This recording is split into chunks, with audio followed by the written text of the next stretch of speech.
Mr. Speaker, sir, to me, the GCC is the westernization of a very traditional iTaukei governance system. And because of it, the chiefly system is exposed to the ravages of the winds of change, and it contributes immensely to the erosion of the sanctity of this chiefly system that is so dear to our hearts.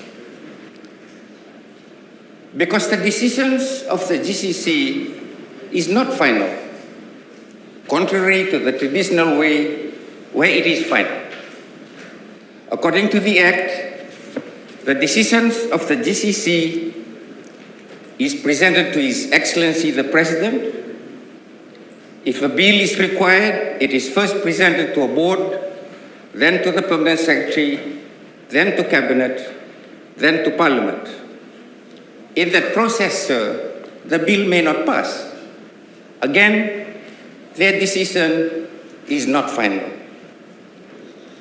A big criticism of the GCC in the past was the politicization of it.